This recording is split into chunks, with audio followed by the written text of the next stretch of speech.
Yes.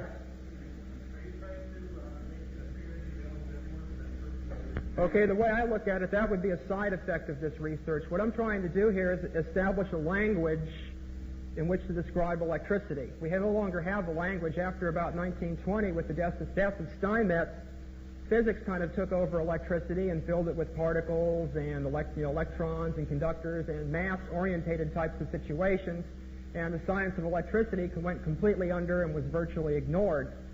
So what I'm doing is resurrecting all these things, and I found in my researches that the wave shape of free electricity can be expressed, and that it should be quite possible to produce it with either rotating apparatus or energy multiplication vacuum tubes. I know of specific experimental verification that free energy can be derived from vacuum tubes, because this was accomplished by Farnsworth twice. Once with the multipactor tube, which was an oscillating diode with cold cathodes as secondary emission material, and the exponent of oscillation in this tube, the energy exponent of oscillation, was positive over a sustained period of time. The oscillations did not dampen by the normal law of combinations of exponents and decay, but kept on growing up into the point where the tube burned out. Later on, he developed this into what's called the type of nuclear fusion, which was purely electronic in nature and didn't require any enormous magnets or any giant lasers, or as I like to say, you didn't have to brown out LA to produce such a small quantity of electrical energy that you only could see it with a neon bulb and a 100-stage photomultiplier tube. Any more questions?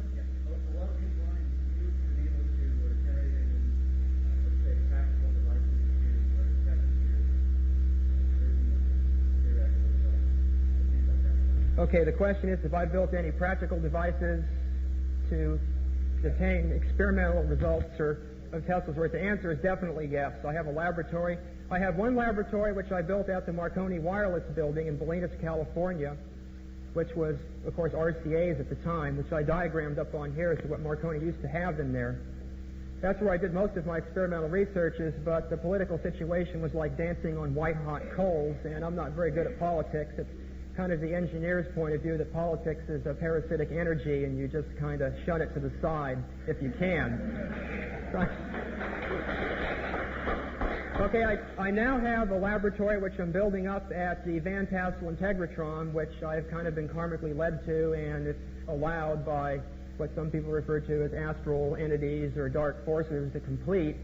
I will get done. I'm going to give a public showing there for people with some level of engineering background to be able to understand and intellectually exchange with what they see and what's going on. And I've verified a number of Tesla's experiments there, particularly the development of ether pressures that act like compressed air, and wireless power transmission by the actual delivering of amperes into the ground with them reflecting back up just as he predicted, no energy loss. And also being able to come up with, algebraic expressions derived from experimental work as to exactly how do you design the transformer. And this material is all available at the Borderland desk as a result of my work so far. Hold up that publication there. That's on Brown's desk here today, and you're talking available in print. Right. I talk basically from this. What this is I'm writing a book on it's called The Theory and Calculation of the Tesla Transformer.